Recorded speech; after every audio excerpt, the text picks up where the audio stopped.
ನಮಸ್ಕಾರ, doctor Aishwarya BR, obstetrician and gynaecologist, ಪ್ರಸೂತಿ ಮತ್ತು ಸ್ತ್ರೀಯೋಗ ತಜ್ಞೆ, ಭರತ್ ಕೆಂಪಣ್ಣ ಹಾಸ್ಪಿಟಲ್ನಲ್ಲಿ ಕೆಲಸ ಮಾಡ್ತಿದ್ದೀನಿ. ಇವತ್ತು ನಾನು ಮಾತಾಡಬೇಕಾಗಿರೋ ಟಾಪಿಕ್ ಬಂದು ಫ್ಯಾಮಿಲಿ ಪ್ಲಾನಿಂಗ್ ಮೆಥಡ್ಸ್, ಅಂದರೆ ಕಾಂಟ್ರಸೆಪ್ಷನ್. ಈಗ ಎಲ್ಲರಿಗೂ family planning is very very important. ಏನಕ್ಕಂತ ಅಂದರೆ ಇವಾಗ ಮದುವೆ ಆದ ನಂತರ ಮಗು ಯಾವಾಗ ಪ್ಲ್ಯಾನ್ ಮಾಡ್ಕೋಬೇಕು, ಮತ್ತು ಒಂದು ಮಗು ಮತ್ತು ಇನ್ನೊಂದು ಮಗು ಮಧ್ಯೆ ಎಷ್ಟು ಸ್ಪೇಸಿಂಗ್ ಇರಬೇಕು, ಅಂದರೆ ಎಷ್ಟು ಅಂತರ ಇರಬೇಕು ಅನ್ನೋದು ಬಹಳ ಇಂಪಾರ್ಟೆಂಟು. ಇದನ್ನು ಹೇಗೆ ಮ್ಯಾನೇಜ್ ಮಾಡೋದು ಅನ್ನೋದು ಟಿಪ್ಸ್ನ ನಾನು ಕೊಡ್ತೀನಿ. ಆಬ್ವಿಯಸ್ಲಿ ಇವಾಗ ಅನ್ವಾಂಟೆಡ್ ಪ್ರೆಗ್ನೆನ್ಸೀಸ್ನ ಹೇಗೆ ಅವಾಯ್ಡ್ ಮಾಡೋದು, ಯಾಕಂದರೆ ಅನ್ವಾಂಟೆಡ್ ಪ್ರೆಗ್ನೆನ್ಸಿ ಆದಾಗ ಅಬಾರ್ಷನ್ ಮಾಡಿಸ್ಕೊಳ್ಳೋದ್ರಿಂದ ಹೆಣ್ಣಿಗೆ ಅವಳ ಹೆಲ್ತ್ ಮೇಲೆ ಕೂಡ ಪರಿಣಾಮ ಬೀಳುತ್ತೆ. ಅದ್ರ ಜೊತೆಗೆ ನೆಕ್ಸ್ಟ್ ಫರ್ಟಿಲಿಟಿ, ಅಂದರೆ ಮುಂದಕ್ಕೆ ಮತ್ತೆ ಕನ್ಸೀವ್ ಆಗೋ ಚಾನ್ಸಸ್ ಎಲ್ಲ ತೊಂದರೆ ಆಗುತ್ತೆ. ಸೊ ಇವಾಗ ಒಂದು ಮಗು ಆಗಿದೆ, ಇನ್ನೊಂದು ಮಗು ಮಧ್ಯ ನಮಗೆ 3 ವರ್ಷ ಗ್ಯಾಪ್ ಬೇಕು, 4 ವರ್ಷ ಗ್ಯಾಪ್ ಬೇಕು ಅಂತಂದರೆ ದೇರ್ ಆರ್ ವೇರಿಯಸ್ ಮೆಥಡ್ಸ್ ನಾವು ಬಳಸ್ಬೋದು. ನಮ್ಮ ಇದರಲ್ಲಿ 2 ಟೈಪ್ಸ್ ಇರುತ್ತೆ, permanent method and non permanent method ಅಂತ. ಪರ್ಮನೆಂಟ್ ಮೆಥಡ್ಸ್ ಯಾರಿಗೆ ಮುಂದೆ ನಮಗೆ ಮಕ್ಕಳೇ ಬೇಡ ಅಂತ ಡಿಸಿಷನ್ ತಗೊಂಡಿರ್ತಾರೆ, ಅಥವಾ 2 ಮಕ್ಕಳು ಆಗಿದ್ದಾರೆ, ನಮ್ಮ ಫ್ಯಾಮಿಲಿ ಕಂಪ್ಲೀಟ್ ಆಗಿದೆ, ಅಥವಾ ಕೆಲವರು ನಮಗೆ ಒಂದೇ ಮಗು ಸಾಕು, ಮಗು ಬೆಳೆದಿದೆ, ನಮಗೆ ನೆಕ್ಸ್ಟ್ ಪ್ಲಾನಿಂಗ್ ಇಲ್ಲ ಅನ್ನೋರಿಗೆ ಪರ್ಮನೆಂಟ್ ಮೆಥಡ್. ಪರ್ಮನೆಂಟ್ ಮೆಥಡ್ಸಲ್ಲಿ ಸರ್ಜಿಕಲ್ ಮೆಥಡ್ ಅಂದರೆ ಗಂಡಸರು ಕೂಡ ಮಾಡಿಸ್ಕೋಬೋದು, ಹೆಂಗಸರು ಕೂಡ ಮಾಡಿಸ್ಕೋಬೋದು. ಮೋಸ್ಟ್ ಕಾಮನ್ಲಿ ಹೆಂಗಸರು ಮಾಡಿಸ್ಕೊಳ್ತಾರೆ. ಟ್ಯೂಬೆಕ್ಟಮಿ ಅಂತ ಹೇಳ್ತೀವಿ. ಅಂದರೆ ಲೈಕ್ ಟ್ಯೂಬೆಕ್ಟಮಿಯಲ್ಲಿ 2 ಥರ ಇರುತ್ತೆ. ದಟ್ ಈಸ್ ಲ್ಯಾಪ್ರೋಸ್ಕೋಪಿಕ್ ಟ್ಯೂಬೆಕ್ಟಮಿ ಮತ್ತು ಓಪನ್ ಟ್ಯೂಬೆಕ್ಟಮಿ ಅಂತ.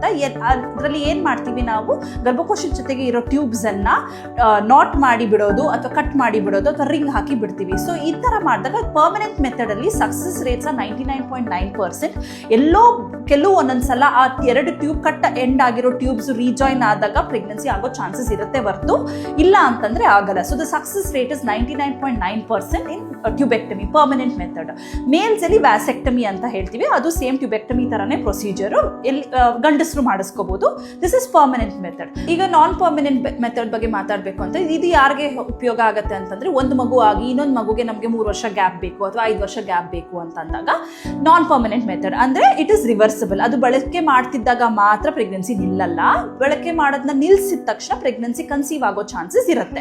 ಸೊ ಅದರಲ್ಲಿ 2 ಥರ ಇದೆ, ಹಾರ್ಮೋನಲ್ ಮತ್ತು ನಾನ್ ಹಾರ್ಮೋನಲ್ ಅಂತ. ಹಾರ್ಮೋನಲ್ ಬಂದ್ಬಿಟ್ಟು ಹಾರ್ಮೋನ್ ಮಾತ್ರೆಗಳು ಬರುತ್ತೆ, ಇಂಜೆಕ್ಷನ್ಸ್ ಬರುತ್ತೆ. ಇಂಜೆಕ್ಷನ್ಸ್ ಬಂದ್ಬಿಟ್ಟು 3 ತಿಂಗಳಿಗೆ ಒಂದ್ಸಲ ಹಾಕಿಸ್ಕೊಳ್ಳೋ ಇಂಜೆಕ್ಷನ್, ಮಾತ್ರೆಗಳಲ್ಲಿ ದಿನ ತಗೊಳ್ಳೋ ಅಂತ ಮಾತ್ರೆಗಳು ಬರುತ್ತೆ. ನಾನ್ ಹಾರ್ಮೋನಲ್ ಬಂದ್ಬಿಟ್ಟು ಕಾಪಟಿ ಬಂದ್ಬಿಟ್ಟು ನಿಮಗೆಲ್ಲ ಮೆಜಾರಿಟಿ ಮೆಂಬರ್ಸ್ಗೆ ಗೊತ್ತಿರುತ್ತೆ. ಕಾಪಟಿ ಇನ್ಸರ್ಟ್ ಮಾಡಿಸ್ಕೊಂಡ್ರೆ, ಕಾಪಟಿಯಲ್ಲೂ ಡಿಫ್ರೆಂಟ್ ವೆರೈಟೀಸ್ ಇದೆ. 5 ವರ್ಷದವರೆಗೂ ಬರುವಂಥ ಕಾಪಟಿ, 10 ವರ್ಷದವರೆಗೂ ಬರುವಂಥ ಕಾಪಟಿ ಇದೆ.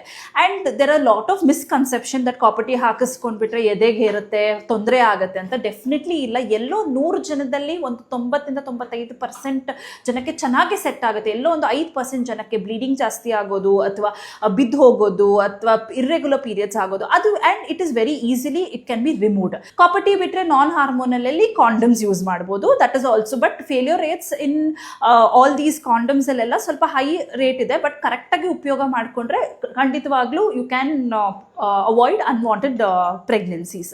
ಸೊ ಇದು ಬೇಸಿಕ್, ಮೋಸ್ಟ್ ಸೂಪರ್ಫಿಷಿಯಲ್ ಆಗಿ ಕಾಂಟ್ರಸೆಪ್ಷನ್ ಬಗ್ಗೆ ಹೇಳಿರೋದು. ಸೊ ನಿಮ್ಗೆ ಯಾರಿಗಾದ್ರೂ ಕಾಂಟ್ರಸೆಪ್ಷನ್ ಬಗ್ಗೆ ಫ್ಯಾಮಿಲಿ ಪ್ಲಾನಿಂಗ್ ಮಾಡ್ತಾ ಇದ್ದೀರಾ, which is the best method. ಯಾಕಂದರೆ ಹಾರ್ಮೋನಲ್ಲೆಲ್ಲ ಎಲ್ಲರೂ ತೊಗೊಳೋದಕ್ಕಾಗಲ್ಲ. ಅವ್ರ ಹೆಲ್ತ್ ಹಿಸ್ಟ್ರಿ ತೊಗೊಂಡು, ಪ್ರೀವಿಯಸ್ ಹಿಸ್ಟ್ರಿ ತೊಗೊಂಡು ಮಾತ್ರ ಕೊಡೋಕ್ಕಾಗೋದು. So you have to consult your gynaecologist to ask which is the best contraception, ನಿಮಗೆ ಯಾವ್ದು ಉಪಯೋಗ ಮಾಡಿದ್ರೆ ನಿಮಗೆ ಬೆಸ್ಟ್ ಇರುತ್ತೆ ನಿಮ್ಮ ಹೆಲ್ತಿಗೆ ಅಂತ ಕೇಳಿಕೊಂಡು ಯೂಸ್ ಮಾಡಿದ್ರೆ ಬಹಳ ಉಪಯೋಗ ಆಗುತ್ತೆ. Hope the video was helpful.